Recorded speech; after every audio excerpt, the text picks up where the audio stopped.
ఇక ఇప్పుడు ఉన్న పంచాయతీలు చాలే అన్నట్టు కొత్త పంచాయతీ షురువైందుల్లా తెలంగాణలా ఇక గీ పంచాయతీ గీతాప సెక్రటేరియట్ సుట్రంగా నడుతున్నది. ఆవు నిన్న పెచ్చులూసిపడ్డ ముచ్చటేనుల్లా చెప్పేది. కార్పాటోళ్ళు కాళేశ్వరం కట్టిండ్రు, గది కూలింది. సెక్రటేరియట్ కట్టిండ్రు, గది కూడా కూలబట్టే అని నిన్నటి సంధి ఒకటే లొల్లి పెడుతున్నారు షేయిపాటోళ్ళు. అయితే కార్పాటోళ్ళు సక్కగా కట్టియకపోయే వరకే పెచ్చులు ఊసినాయా, అసలు పెచ్చులే ఊసినాయా, లేకపోతే పురాగా సెక్రటేరియటే కూలిందా అని అసలు ముచ్చటేందో గీ ముచ్చట చూస్తే మీకే ఎరకైతుంది. అయ్యో బగ్గనే ఊసి పడ్డాయి కదా పెచ్చులు. ఇంకా నయం కార్ మీద పడ్డాయి గాని మనుషుల మీద పడలే. 1200 కోట్లు ఖర్చు పెట్టి గిదా మీరు కట్టిన అద్భుతం, గిదా మీ పనితనం, ఏ పని చేసినా కమిషన్లు తీసుకుంటే గిట్లనే ఉంటది కథ అని కారు పార్టీ మీద మస్తుగా ఫైర్ అవుతున్నారు షేయిపాటోళ్ళు. కానీ గింతల్నే ఆళ్ళకో పెద్ద షాక్ ఇచ్చింది తెలంగాణ సెక్రటేరియట్ కట్టిన షాపూర్జీ పల్లొంజి కంపెనీ. బిల్డింగును సక్కగా కట్టనందుకు పెచ్చులూసిపోలే. కొన్ని నెలల సంది సెక్రటేరియట్ల శానా మార్పులైతున్నాయి. లైటింగు, కేబుల్ పనులు కూడా చేస్తున్నారు. 5, 6 అంతస్తుల డ్రిల్లింగ్ పనులు చేసుడుతోటి లప్పంతోటి అతకబెట్టిన ఓ చిన్న ఫ్రేమ్ ఊసిపడ్డది. గంతేగాని గదేం గోడ కాదు అని ముచ్చట బయటికిడిచిండ్రు గీ కంపెనోళ్ళు. రేవంత్ అన్న అధికారంలోకి వచ్చినాక సెక్రటేరియట్ల శానా మార్పులే చేసిండు. ముంగటున్న బాహుబలి గేటును తీసేసిండు, ఇంకో దిక్కు గేటు పెట్టి అటికెంచి ఓనికి తయారు చేసుకున్నాడు. ఇక అధికారులు ఓ తోవలకెంచి, లీడర్లు ఓ తోవలకెంచి అని ఇట్లా శాన్నే మార్పులు చేసిండు. అగ్గో గా మార్పులు చేస్తుంటేనే గీ పెచ్చులూసి పడ్డాయి అన్నట్టు. పాపం షెయ్యిపాటోళ్ళు ఎట్లన్నా చేసి కారు పార్టీ మీద బట్టగాల్చి వేద్దామనుకుంటే గా బట్టే షెయ్యి మీద గాలిపోయే కథ అయింది. ఓ దిక్కు సెక్రటేరియట్ కు ఎవ్వరు పడితే ఆళ్ళు నకిలీ ఐడి కార్డులు వేసుకొని వస్తున్నారు. గా నడమనేమో రెవెన్యూ డిపార్ట్మెంట్ లో జూనియర్ అసిస్టెంట్ అని ఒకడు, ఇక గీ నడమనేమో ఎంఆర్ఓ అని ఇంకొకడు, ఇక ఇయ్యాలనేమో ఏకంగా ఐఏఎస్ అధికారినని ఇంకొకడు. గిట్లనే చూసుకుంటుంటే రేపట్ల సీఎం అని కూడా ఎవడో ఒకడొచ్చి సెక్రటేరియట్ లో కూసున్నా ఇచ్చంత్రంగా అదేమో. మరి గది రాష్ట్ర సెక్రటేరియట్ అనుకుంటున్నారో ఏమనుకుంటున్నారో ఆళ్ళకే తెలవాలే గాని పోలీస్ వ్యవస్థ గింత అధ్వానంగా ఉంటే ఎట్లనో హోమ్ మినిస్టర్ కమ్ సీఎం అయిన రేవంత్ అన్నకే తెలవాలే అని అనబట్టిండ్రు గీ ముచ్చట ఎరకైన పబ్లిక్. గప్పటిదాకా పాస్బుక్, ఫేస్బుక్, నోట్ బుక్ అనే పేర్లిన్న జనాలకు రెడ్ బుక్ అని కొత్త బుక్ను పరిచయం చేసిండు సైకిల్ పార్టీ లోకేష్ అన్న. ఇక అటెన్కల ఏపీలగా రెడ్ బుక్ ఎంత ఫేమస్ అయిందో, సైకిల్ పాటోళ్ళు ఎట్లా అధికారంలోకి వచ్చిండ్రో, వచ్చినాక గా రెడ్ బుక్ను పంక పాటోళ్ళు ఎంతగానం గలవరిస్తున్నారో అందరికి ఎరకైందే. ఇగో ఇప్పుడు గసొంటి మాటే కారు పార్టీకి ఎంచొచ్చింది. ఇప్పుడు మా తాన కూడా ఓ బుక్ ఉన్నది అని అంటున్నది కారు పార్టీ ఎమ్మెల్సీ కవితక్క. చూస్తూనే ఉన్నాం, షెయ్యిపాటి సర్కార్ వచ్చినప్పటి నుంచి ఏం చేస్తున్నదో ఎట్లా చేస్తున్నదో అన్ని చూస్తూనే ఉన్నాం. చూసుడే కాదు, ఓ బుక్ పెట్టుకొని రాసుకునే కార్యం కూడా ముంగటేసుకుంటాం అని వార్నింగ్ ఇచ్చింది కారు పార్టీ ఎమ్మెల్సీ కవితక్క. ట్విట్టర్లో ఎవరైనా ఒక కమెంట్ పెడితే భయం ముఖ్యమంత్రి గారికి, తెల్లారి కల్లా అరెస్ట్ వస్తుంది ఇంటికి. ఫేస్బుక్లో ఎవరైనా ఒక వీడియో పెడితే భయం ముఖ్యమంత్రి గారికి, తెల్లారి కల్లా పోలీసు వాళ్ళు వస్తారు. ఇప్పుడు మా మీద అక్రమ కేసులు పెడుతున్నారు. మా కార్యకర్తలను కాపాడుకుంటూనే మీ లెక్కలు కూడా తీసి ఇంతకింత మేము అధికారంలోకి వచ్చినాక తప్పకుండా తిరిగి చెల్లిస్తామని ఈ ప్రభుత్వానికి హెచ్చరిక చేస్తూ మేము కూడా చూస్తూ ఉన్నాం. బీఆర్ఎస్ కూడా పింక్ బుక్ మెయింటైన్ చేయడం మొదలు పెడుతుంది. ఇబ్బంది పడద్దు, ఇంతకింత తిరిగి చెల్లిస్తామని కూడా మీకు తెలియజేస్తూ ఉన్నాం. మేము కూడా చూస్తూ ఉన్నాం, బీఆర్ఎస్ కూడా పింక్ బుక్ మెయింటైన్ చేయడం మొదలు పెడుతుంది. ఇబ్బంది పడద్దు, ఇంతకింత తిరిగి చెల్లిస్తామని కూడా మీకు తెలియజేస్తూ ఉన్నాం. కారు పార్టీలను అక్రమ అరెస్టులు చేస్తున్నారట. అంటే కేసులు పెట్టి గోసబుచ్చుకుంటున్నారట సర్కారోళ్ళు. అవన్నిటిని పింక్ బుక్లో రాసుకొని మళ్ళీ అధికారంలోకి వచ్చినాక ఎల్లదీతామని చెప్తున్నది కవితక్క. గది కూడా లోకేష్ అన్న రెడ్ బుక్ల పేరెక్కిన వల్లభనేని వంశీ అన్న అరెస్ట్ అయిన రోజునే గీ ముచ్చడి చెప్పుడు పెద్ద చర్చ అవుతున్నది. కానీ గిదే కారు పార్టీలున్న హుజురాబాద్ ఎమ్మెల్యే పాడి కౌశిక్ రెడ్డి అన్ననేమో బ్లాక్ బుక్ పెట్టినా అని అందరికంటే ముందు మంత్రి పొన్నం ప్రభాకర్ అన్న పేరే రాసిండు గానాడువ. మరి ఆయన బుక్కులో ఎన్ని పేజీల నిండియో ఎందాక వచ్చిందో తెలియదు. కానీ ఒక్క పార్టీలనే 2 బుక్కులు ఎందుకు? మరి అందరు కలిసి ఒకటే బుక్కుల పేర్లు ఎక్కించుకుంటే అయిపోతుంది కదా. అయినా రాజకీయాలంటే బుక్కులలో పేర్లు ఎక్కించుకొని పగలు తీసుకునేటియా, జనాల బతుకులు మార్చేటియా?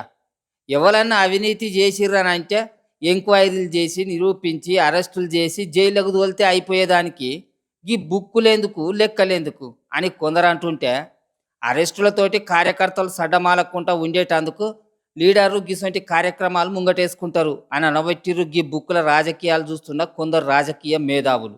మరి ఇక చూడాలే కవితక్క పెట్టబోయేగా పింక్ బుక్ల ఫస్ట్ పేరు ఎవరిది ఎక్కుతుందో ఆ చెనకల ఏమవుతుందో.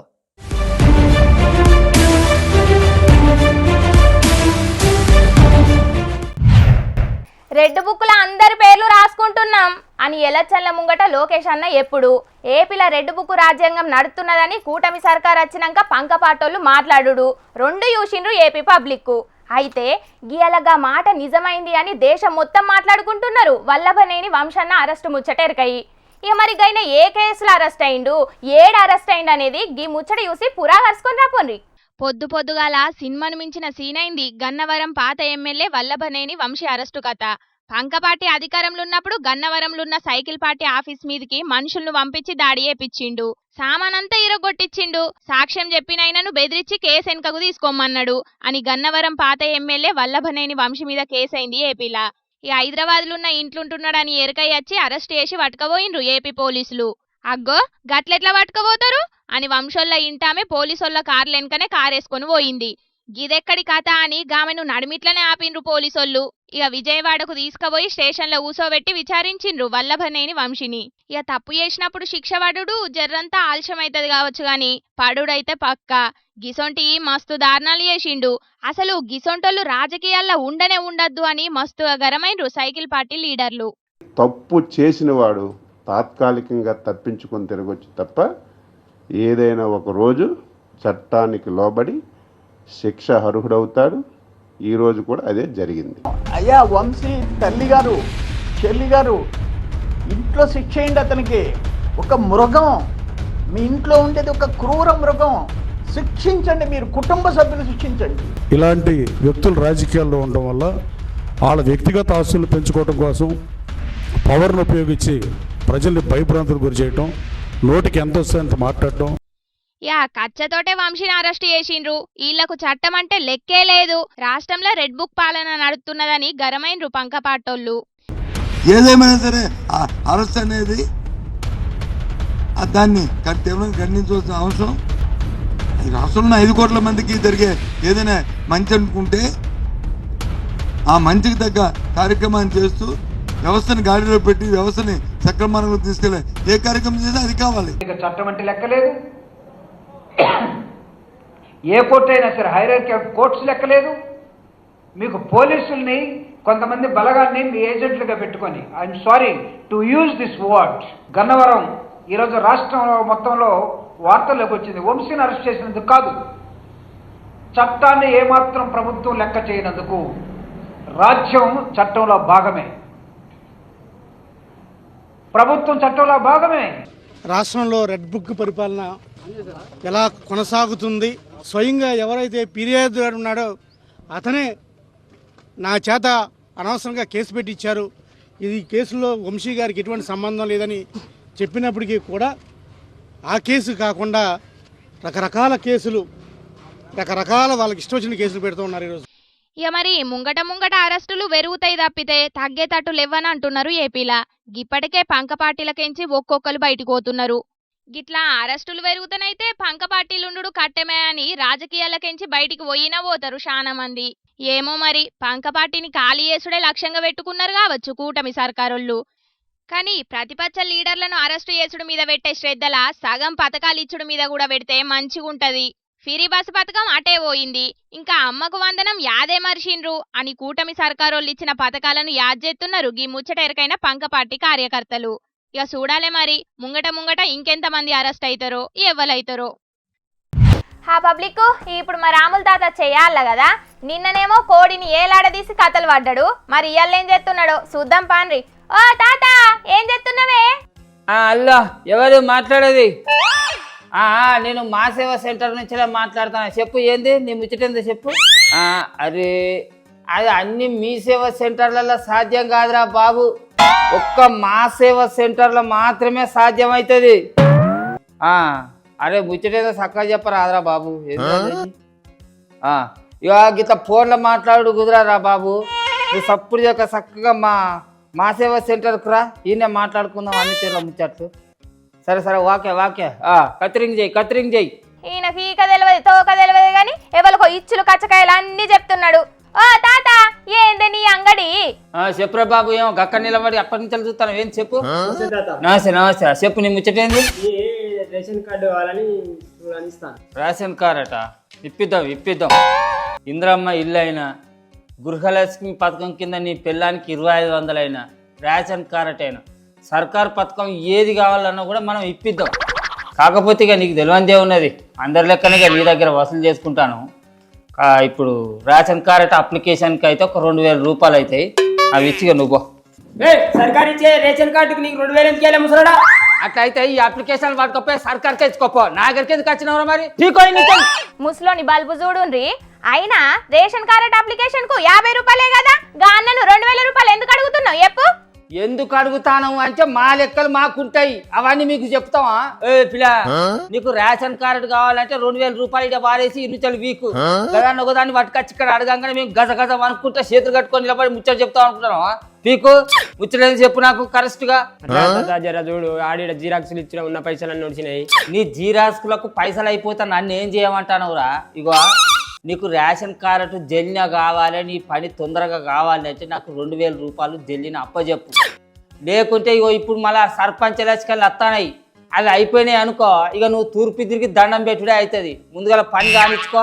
ఓ ముసలోడా, సర్కారోళ్ళు ఇది నిరంతర ప్రక్రియ అని చెప్పిండ్రు కదనే. వాళ్ళు గట్లనే చెప్తారు, ఎలక్షన్లు అయిపోయిన తర్వాత మళ్ళీ ఊత కథ అవుతుంది, పాత కథ అయితే. అరే నువ్వు దాని మాటలు పట్టించుకోకు, నేను చెప్పినట్టు 2000 రూపాయలు పట్టుకోరా. నువ్వు అట్లనే ఆగు ముసలోడా, నేను సర్కార్ ఆఫీసర్లకు ఫోన్ చేసి చెప్తావు. ఓ నీ దిక్కున్న కాడ చెప్పుకో, వాళ్ళు వచ్చి మమ్మల్ని చేసేది ఏం లేదు. అరే బాజాబ్తో మేము బజార్లోనే దుకాణం పెట్టుకొని పైసలు అడుక్కుంటాను. అరే మేము వట్టికనే తీసుకుంటానా రా? మా వెనక మర ఎవ్వరు లేరు అనుకుంటారా ఏంది? అది గట్లే మాట్లాడితే కానీ నువ్వు పైసలు తెచ్చుకోపో. అరే ఈ కంప్యూటర్ వచ్చే పొలగాడు ఇంకా అత్తలేడు, 7000 కావచ్చు వాడు. 50 రూపాయలతో అయిపోయే అప్లికేషన్ కు 2000 రూపాయలు తీసుకునేందుకు మీకు జర్రంతనన్నా సిగ్గు శరం లేదా ముసలాడా? అయినవో అన్న, నువ్వు ప్రజాపాలనలా దరఖాస్తు చేసుకున్నావుగా, అదే మళ్ళా మీ సేవల దరఖాస్తు చేసుకున్నాడు అవసరమా చెప్పు? సపోర్ట్ చేయకూకో. అగో ఆమె చెప్తాంది కదరా అల్లిరా అని, ఆమె చెప్పినట్టు నువ్వు ఆట అప్లికేషన్ చేసుకోకుండా పోయి నడింత మంచిగా మంచం వేసుకొని మలుచుకొని పడుకోపో. సర్కారే రేషన్ కార్డు సంచిలో పట్టుకొచ్చి నీకు ఇస్తా అంటది. అరే మేము ఒక్కలైనా తీసుకుంటాను, ఆమె లోకం మీద 2000 రూపాయలు. మా సేవా సెంటర్ అనే కాదురా, హైదరాబాద్ మీ సేవా సెంటర్ వాళ్ళు ఒక్కొక్కరు రేషన్ కార్డు అప్లికేషన్ కు 2000 రూపాయలు వసూలు చేస్తారట. అరే మేము అలకగా దొరికినాం కదా అని మమ్మల్ని వచ్చి బాగా అడుగుతాను లేదే. నువ్వు బో ఇది బీకు జల్లినాడు. అగో ఇది మళ్ళీ నాకెందుకురా 2000 రూపాయలు ఇవ్వది? ఓ ఇడ బారేసిపోతాను నీ అలకదా. నిన్న వాళ్ళ మీద కంప్లైంట్ చేస్తే లీడర్లు వచ్చి వాళ్ళ పులుసు తీసి పెద్ద మనిషి ఇడ నీ ఈపు చింతపండు కాకుండా చూసుకోమల్లా. ఆ సంగతి మాకు మాగేరికే గానీ నీ పని నువ్వు చూసుకో, మా దాంట్లో ఎందుకు కేలు పెడతాను? చెప్పురా బాబు ఏం సంగతి? అప్పటి నుంచి అట్లా ఎవరు చూస్తారు? కూర్చో. అరే సర్కారు 4000 రూపాయల కోసానికి ఇంకా అప్లికేషన్లో తీసుకోమంటలే కదా, అయ్యం అయితే తోసుకుంటూ అయిపోతుంది. సరే నీకు 4000 రూపాయల పెన్షన్ కోసానికి అప్లికేషన్ పెడతా గానీ 2000 రూపాయలు అయితే తెచ్చినావా? ఇదే మంచి పని చేసినావు. ఇక బా నేను తీసుకుంటా గానీ నువ్వు దిక్కులు చూడకుండా చక్కగా ఇంటికి బీకాలే. ఓ లబలబా రెక్కాడితే కానీ దొక్కాడనుక పెద్ద మనిషి దగ్గర కూడా 2000 రూపాయలు తీసుకుంటావా ముసలాడా? పాపం తలిగి పురుగుల పడి చస్తావు. సచ్చే వరకు మాగా చూసుకుంటాం గాని అరే నువ్వు మా ఎంబడి ఎందుకు పడతానవే? ప్రజాపాలనలో అప్లికేషన్లు ఇవ్వమని చెప్పి మళ్ళా ఆన్లైన్ లో అప్లికేషన్లు పెట్టమని చెప్పే సర్కారు అడుగు ఈ ప్రశ్నలన్నీ. మమ్మల్ని ఎందుకు అడుగుతాను? మా ఎంబడి ఎందుకు పడతాను? అవును, ఈ సర్కారుదైనా ఏం పద్ధతి అన్నట్టో ఏం పాడో. ప్రజాపాలనలో అన్నింటికి కలిపి ఒక్క దరఖాస్తు ఇస్తే చాలు అని చెప్పింది. మళ్ళీ ఇప్పుడేమో మళ్ళీ రేషన్ కార్డుల కొరకు మీ సేవల అప్లికేషన్లు పెట్టుకోవాలంటే జనాలందరూ ఆగం కాబట్టి ఆగం వల్ల ఆగం. మా మీ సేవ సెంటర్లకు జనాలు మందకు మందే వచ్చి ఒక్కసారి ఎగబడితే మేమైనా ఏం చేస్తాం? 2000 రూపాయలు ఇచ్చిన వాళ్ళకే మేము అప్లికేషన్లు చేస్తాను. చేద్దు గాని ఆగు నువ్వు అక్కనే. పోలీసార్లు ఆల్రెడీ వత్తాలు కావచ్చు నీ లగ్గం చేసేటందుకు. ఓ దీన్ని మన్ను కొట్ట గాలి వచ్చినప్పుడే తూర్పాల పట్టుకుందాం అనుకుంటే ఇది అన్నంత పని చేసినట్టు ఉన్నది కదా. చూసిండ్రా అనుల్లా, నిన్నటి సంది మీ సేవల కాడ జాతర లెక్కనే ఉన్నారు జనాలు. కొత్త రేషన్ కార్డుల కోసం ప్రజాపాలన దరఖాస్తు పెట్టుకున్నోళ్ళు మళ్ళీ అప్లై చేయాల్సిన అవసరం లేదని అధికారులు చెప్పినా కూడా గా కాయిదాలు ఆన్లైన్లోకి ఎక్కుతాయో లేవో అని చాలా మంది మళ్ళీ మీ సేవల బాట పడుతున్నారు. మరి సర్కారోళ్ళు అందరి అప్లికేషన్లు తీసుకొని మరి ఆఖరికి ఏం చేస్తారో చూడాలే. ఇక పబ్లిక్ ఇయ్యాల సుతం మీకోసం కొన్ని లిల్లిపుడు వార్తలు పట్టుకొచ్చిన, ఇక అవి కూడా చూద్దురు పాంది. వంచిన పనులైనా ప్రారంభించండి, వంచిన పనులు ప్రారంభించండి. చూసిండ్రు కదా అందరి మెడలకు ఉరితాళ్లు కట్టుకొని నీళ్ళల్లో ఎట్లా నిరసనలు చేస్తున్నారో. నాగావళి నది మీద పెండింగ్లున్న ఈ బ్రిడ్జి పనులను ఎంబటే పూర్తి చేయాలని పార్వతీపురం మన్యం జిల్లా పూర్ణపాడుల సిపిఎం పార్టీలు చేసిండ్రు ఈ వెరైటీ నిరసనలు. పార్వతీపురం మన్యం జిల్లా కొమరాడ మండలానికి సంబంధించి 11 పంచాయతీలు 40 గిరిజన గ్రామాలకు సంబంధించిన ఈ పూర్ణపాడుల ఆఫీసు వచ్చినండి 2006లో ప్రారంభించారు. నేటికి 18 సంవత్సరాలు అవుతుంది. తెలుగుదేశం, కాంగ్రెస్, అలాగే వైఎస్ఆర్ పార్టీ అన్ని పార్టీలు మారే తప్ప ఈ వంతెన మారలేదు. దీనికి సంబంధించి ఇప్పటికే 38 మంది చనిపోయారు. అయినా ఈ వంతెన కడతామన్నారు. పాలకులు వస్తాండ్రు, ఓట్లు తీసుకుంటాండ్రు, పదవులు తీసుకొని హాయిగా కార్ల మీద తిరుగుతుండ్రు తప్ప ఈ వంతెన అవని పరిస్థితి ఉంది. ఒరిస్సా రాష్ట్రం 2 గ్రామాలకి 14 పిల్లర్లతో సుమారు 2 సంవత్సరాలు ఒక వంతెన పూర్తి చేశారు. ఇన్నారా? ఎప్పుడో 18 ఏండ్ల కింద షురు చేసిన బ్రిడ్జి పనులను గిప్పటికి కూడా పూర్తి చేయలే సర్కారోళ్ళు. ఏ పార్టీలు గెలిచినా సర్కారోళ్ళు మారినా పనులు చేస్తామని చెప్తున్నారు కానీ ఎవ్వరు పట్టించుకుంటలేరాట. పక్క వంటున్న ఒడిశా రాష్ట్రంలో 2 ఊళ్ళ కోసమే వాళ్ళు బ్రిడ్జిని 2 ఏళ్లలో పూర్తి చేసిండ్రు. గసొంటిది 45 గిరిజన గ్రామాలు రాకపోకలు సాగించే ఈ బ్రిడ్జి పనులను మాత్రం ఏపీ సర్కారోళ్ళు గిప్పటికి పెండింగ్లనే పెట్టిండ్రు. ఎన్ని మలగల ఆఫీసర్లతో మొరబెట్టుకున్నా పట్టించుకోలేదు. కనీసం ఇప్పటి కూటమి సర్కారోళ్ళైనా బడ్జెట్ నిధులను కేటాయించి పెండింగ్ పనులు పూర్తి చేయాలని డిమాండ్ చేసిండ్రు. గిట్లా చూడాలే మరి కూటమి సర్కారోళ్ళు గిల్ల బాధను అర్థం చేసుకొని పెండింగ్ పనులు పూర్తి చేస్తారో లేదో మరి.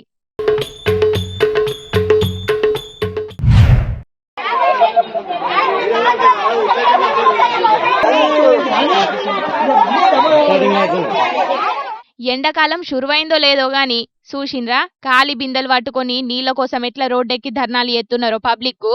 ఇంట్లో నీళ్ల సుక్కలేదని ఖాళీ బిందెలు బకెట్లు అన్ని మొత్తం లైన్లో పెట్టుకొని నిరసనకు దిగిండ్రు జనాలు. ఇదేన్నో కాదు, సీఎం రేవంత్ అన్న ఇలాకా కొడంగల్లున్న టేకులు కోడ్ అనే ఊళ్ళో జరిగింది ఇది. అయితే అంతకు మొదలు ఇంటికి మిషన్ భగీరథ నీళ్లు మంచిగానే వచ్చేటియట. మరి ఇప్పుడు ఏమైందో ఏందో గాని నీళ్ల సుక్కత్తలేవాట. గప్పటికెంచి తాగనికి మస్తు తిప్పలైతున్నదని గందుకే మాకు నీళ్లు కావాలని చెప్పి రోడ్డెక్కి నిరసన చేసిండ్రాడున్నోళ్ళందరూ. ఇండ్ల పన్ను నల్ల పన్నులైతే టైం గాంగానే వసూళ్ళ కత్తుంటారు పంచాయతోళ్ళు. కానీ గిసొంటి తక్లీఫ్ వచ్చినప్పుడేమో ఇటు ముఖాన కూడా చూడకుండా పోతున్నారని గరమైండ్రు పబ్లిక్. చూడాలే మరి సీఎం రేవంత్ అన్న ఇలాకల నీళ్ల కరువు వచ్చింది. గది కూడా ఎండాకాలం షురువు కాక మున్పే. గిప్పుడే గిట్లుంటే ఎండాకాలం వచ్చినాక రాష్ట్ర ప్రజల పరిస్థితి ఎట్లుంటదో, అటు కరెంటు లేక ఇటు నీళ్లు లేక ఎన్ని అవస్థలు పడాలనో అని బుగులు పడుతున్నారట గిది చూసినోళ్ళు కొందరు.